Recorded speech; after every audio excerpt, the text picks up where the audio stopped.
এর নাম হচ্ছে দীনকৃষ্ণ ঠাকুর, নাম শুনেছেন?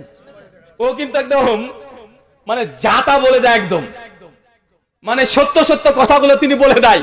আর যখন বলতে শুরু করে দিয়েছেন, তো কয়েক বছর আগে তাকে বাড়ি থেকে মন্দির থেকে তুলে নিয়ে গিয়ে তো কিছু এলাকার মানুষ, মানে মুসলিম না অমুসলিম, হিন্দু সনাতনী, তারা তুলে নিয়ে গিয়ে তাকে বেধড়ক পিটিয়েছে। মানে আমাদের সমাজে দেখা যাচ্ছে না ভাইজান, যারাই হক কথা বলবে, এখনই যদি আপনাকে বলি যে বাপ মারা গেছে 40 খানা করা এটা নাজায়েজ, এটা বিদআত, আমার উপর আপনি রেগে যাবেন, রাগেন না ভাইজান?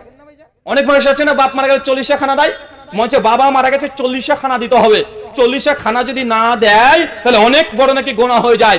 বাপ মারা গেলে 40 খানা দিয়ে বেটা মনে করছে বাপকে এখন জান্নাতে ঢুকিয়ে দিলাম, কতই সহজ জান্নাত। জান্নাত তোমার মামুর বাড়ি।